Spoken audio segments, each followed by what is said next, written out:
I wanted to talk this morning about our giving, because giving is very important. Giving is very important to all of us. Paul, talking to the Corinthians, right? We always find great lessons from the Corinthians. And we know they had problems. They had a lot of problems. But if you turn over to 2 Corinthians 8, and in 2 Corinthians 8:7, it says this: "But as you abound in everything, in faith, in speech, in knowledge, in all diligence, and in your love for us, see that you abound in this grace also." You know, like I said, they had problems. They had a lot of problems. But Paul is praising them. He's saying, you abound in faith. You abound in love. You abound in knowledge, in diligence. But abound in grace. And the question is, what grace is Paul talking about? What's he saying to them? Because if we don't know what grace he's talking about, how in the world are we going to get the most out of this little passage? If you look back up to the second verse in chapter 8. And there Paul is talking about the churches of Macedonia. Talking about the churches of Macedonia. And he says there in 2 Corinthians 8:2, that in great trial of affliction, the abundance of their joy and in their deep poverty abounded in the riches of their liberality. That's what he's talking about. That's what the grace that Paul says, I want you to abound in this grace also. He's talking about their liberality, their giving. And we know the Macedonians, they gave from their poverty. That's what he says right there. And we even sang the song. Just like the Macedonian. Let us hear the Macedonian call. Let us go and be the light. And that Macedonian call that Paul heard said, come to us. And after he had made Christians there, they said, let us send. That's the part of the Macedonian call. You know, giving is very important. In the world today, there's a gentleman named Dave Ramsey. And Dave Ramsey is a financial guru, so to speak. And he said, and if you go to his Financial Peace University website, you'll find this. And he said, you know, we believe the Bible tells the truth. Everything the Bible tells us is important. And he says, money is mentioned about 800 times. 800 times. And he says, for God to mention money that much, it must be important to him. Brother Jerry, the preacher at Roebuck, who used to preach at Roebuck, used to tell us that giving, that the topic of giving is mentioned more often in the Scriptures than any other topic. So giving must be very, very important. And like the Corinthians, we should want to excel in our giving. Now, what's the Christian's attitude toward giving? I mean, that's the number one question. And most of the time, people are going to go straight to 1 Timothy 6:10. Because the Christian's attitude in giving is bound up in 1 Timothy 6:10. And it says there, for the love of money is the root of all kinds of evil, for which some have strayed from the faith in their greediness and pierced themselves through with many sorrows. We often hear it, yes, money is the root of every evil. That's not what it says there. It says the love of money is the root of every evil. All kinds of evil. And that people who love money have pierced themselves with arrows trying to get it. And they've hurt themselves trying to grasp for that. We're warned about the fact that our material goods are just a form of idolatry. The words of Jesus, Matthew 9:19 through 21. Do not lay up for yourselves treasures on earth where moth and rust destroy and where thieves break in and steal. But lay up for yourselves treasures in heaven where neither moth nor rust destroys and where thieves do not break in to steal. For where your treasure is, there your heart will be also. Jesus recognized the fact that if we put our worldly goods ahead of our spiritual self, the worldly goods begin to blind us. Our worldly goods, that love of money begins to blind us in such a way as it becomes a stumbling block and a form of idolatry, which is what Paul says in Colossians 3:5. Therefore put to death your members which are on the earth, fornication, uncleanliness, passion, evil desires, and covetousness, which is idolatry. All these things stand between us. Money, the material blessings of this world, can stand between us and God. And the Christian should look at those things and say, I don't want those things to stand between me and God. Because those things are not what is important. Really and truly, that's not what's important in this world today. Even though we can look at our material things and say, yes, that's not important, we also recognize as Christians that material things are useful, are very useful. You know, we have work to do. Everybody here, almost everybody here probably goes to work. And if you don't go to work now, you probably went to work most of your life. And why did you work? You worked to get money to pay the bills. But why should Christians work? Part of the reasons why Christians work is bound up in Ephesians 4:28, where it says, let him who stole steal no longer, but rather let him labor, working with his hands what is good, and here it is, that he may have something to give him who has need. When we work, we're working with a purpose. We're not only called as Christians to support ourselves. He who won't even support his family, he's worse than an infidel, correct? But we also work to help other people because they're our brothers, they're our sisters. It's interesting, the wealthy are also part of what's encouraged to give. In 1 Timothy 6:18, let them do good. He's talking about the wealthy people, Paul is. Let them do good that they be rich in good works, ready to give, willing to share. Rich people are always called to be willing to share. Because willing to share is a way that we are like Christ. Because Christ was willing to share, willing to give. You know, helping a fellow Christian, you know, we often talk about giving as worship. And you say to yourself, I wonder if giving is worship. The Colossians. Well, back up, it's the Philippians. Go to Philippians 4:18. I had it open to there and had Colossians as the biggest word on the page.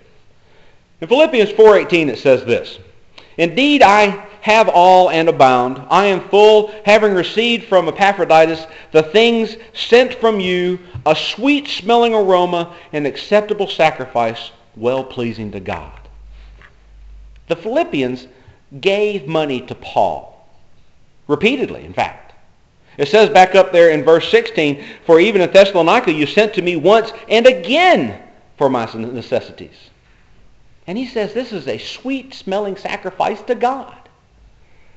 That thing that they did, that taking up of money, that giving of money to Paul was an acceptable sacrifice to the God. A form of worship is what they were doing by helping Paul, by taking fellowship in his struggles and trials. It's really interesting. When you look there and you see that the Philippians actually gave more than once, that means they did what? That means that they took up a collection. You ever thought about that? They had to have taken up a collection. Because if they hadn't taken up collections, they would never have been able to give more than once. Which should put you in mind of 1 Corinthians 16, 1 and 2. And it says there, as I have given orders to the churches of Galatia, you must do also. On the first day of the week, let each one of you lay by in store as he may prosper, so that there be no collections when I come. Now Paul is reminding them that they made a promise. Paul is reminding them that they made a promise to help the poor saints in Jerusalem, in Judea. And he's saying, I'm going to be coming through there, and I want you to have this money ready. Later on, he even makes it even more plain.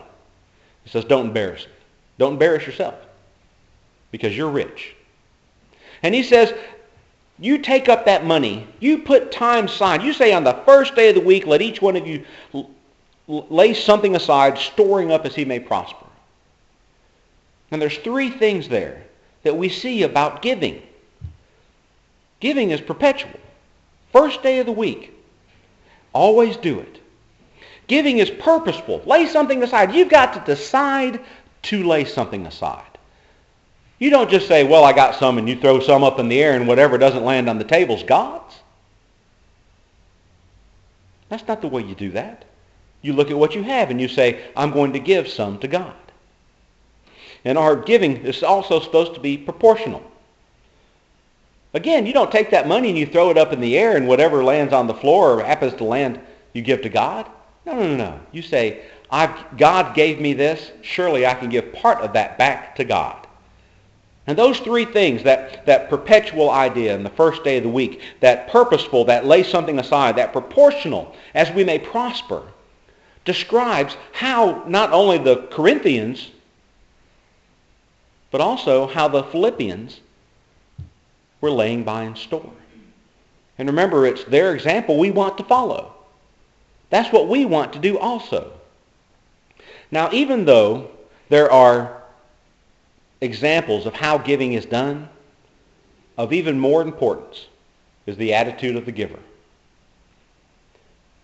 You know, when you start looking back here through 2 Corinthians 8 and 9, if you want wonderful chapters on giving, go to 2 Corinthians 8 and 9. It's almost a seminal part of the Bible when you talk about giving. And if you ever want to know exactly how you're supposed to give, you go there and read, because it'll tell you how you're supposed to give. 2 Corinthians 8:12 says this, For if there first be a willing mind, it is accepted according to that what one has, and not according to what one does not have. The very first thing about giving that a Christian should do is the very first thing a Christian should be when they give is willing. Because willing, if you're not willing to do it, why are you doing it? You know, we don't even have to speculate about willingness. We've got two wonderful examples of being willing. In the Macedonian churches, back here at the beginning of 2 Corinthians 8, verses 1 through 3, it says there, Moreover, brethren, we make known to you that the grace of God bestowed on the churches of Macedonia. Now, the churches of Macedonia are the Berean church, the Philippian church, and the Thessalonian church. Church at Thessalonica. That in the great trial of affliction and the abundance of their joy and their deep poverty abounded in the riches of their liberality. For I bear witness that according to their ability, yes, and beyond their ability, they were freely willing. You know, being willing is number one. Being willing to give is of preeminence.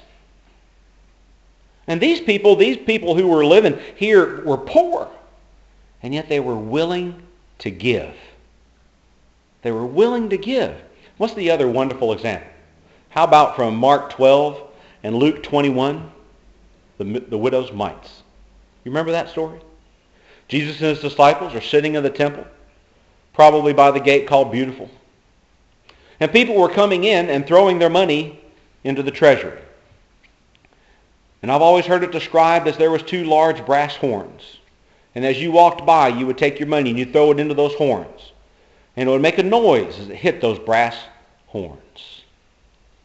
And here comes the widow with her 2 mites. Half a cent. Drops them in. You know, most people see the widow, and most of those people would have seen the widow and said, she's not giving anything. And Jesus says, this woman gave everything she had. Everything she had. The only way you can do that, is by giving your heart first. The Macedonians gave their heart first, which made them willing. The widow gave her heart first. That's what made her willing. Not only be willing, but how about to be generous? 2 Corinthians 9:6, it says, But this I say, he who sows sparingly will also reap sparingly. And he who sows bountifully will also reap bountifully. Now I know there's a number of people out in the world today who use this verse as a justification of telling you to give everything you have. That's not the point. The point is God is trying to get us to understand that it's like being a farmer. If you give more, you receive more. You know what I thought about when I was doing this? Have you ever watched It's a Wonderful Life? You ever watch that movie around Christmas time? And poor old George thinks nobody loves him, and Clarence comes down and makes him go away, and he sees his life without anything. And finally it comes down to the end. The money's gone, but he's back. He's happy. He reaches into his pocket. Zuzu's pedals! Zuzu's pedals! I got Zuzu's pedals. And he says, I don't know what to do, but I'm glad to be here with family. And what happens? Everybody starts showing up. Everybody starts coming in. And they start giving their money to George. Why? Because George was willing to cast his bread upon the water first. George was willing to give to others in such a way as not to expect to receive back. And they remembered him when the time came. In Malachi 3:10, it says there, bring all the tithes into the storehouse, that there may be food in my house, and try me now in this, says the Lord of hosts. If I will not open for you the windows of heaven and pour out for you such blessings that there will not be room enough to receive it. In other words, if you pour out a cup, God will pour out a gallon. If you pour out a gallon, God will pour out a trough. If you pour out a trough, God will pour out a cistern for you. And that's the truth. That's the truth.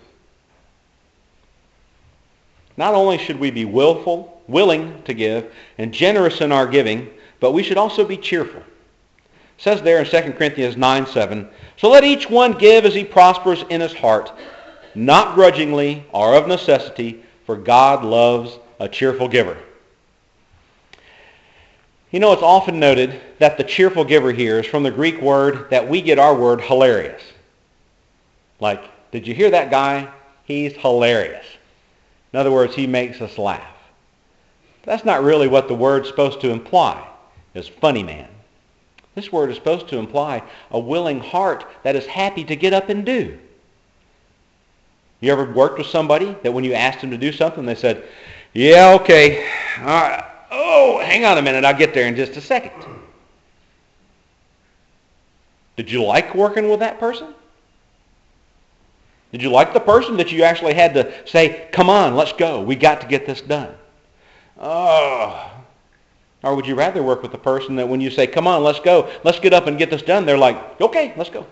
Not a problem. Glad to be there. That's who I'd rather work with. And that's what it means to be cheerful. Because Colossians 3:23 gives us this wonderful principle. And whatever you do, do it heartily, as to the Lord, and not to men. Because when we work, and we look to this verse, and we say, when we go to work, we're not working for our boss, even though we do what they say. We're working for God first. What we do to God first, for God first. So we should be the most cheerful people in the world. Happy to be wherever it is we're called to be. That's just the way we are.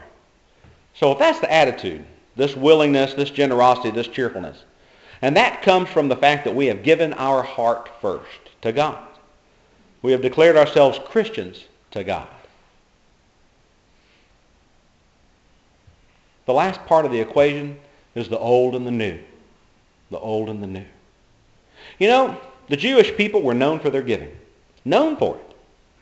In fact, they were known for it so much because they called their giving the tithe. And you know, the tithe just means 10%. That's all it means, 10%. And they gave the tithe. But you know, they actually had like at least 3 different tithes. At least 3 different tithes that if they had really tithed the way they were supposed to be tithing, then the Jews would have been given closer to 20 and 40% of their income. Across their income, across their goods, across their animals, across their plants. You remember when Jesus says, you tithe a tenth of your mint and your cumin and your dill. But you forget the weightier matters of the law. 1 leaf in 10, that goes to God. 1 grain of rice in 10, that goes to God.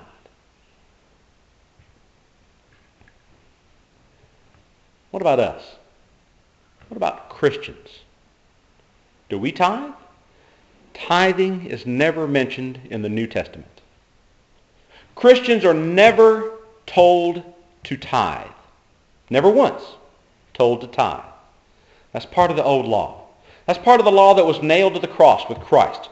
That's what Colossians 2:14 tells us, that it was nailed to the cross, taken out of the way. Christ took down that middle wall of partition.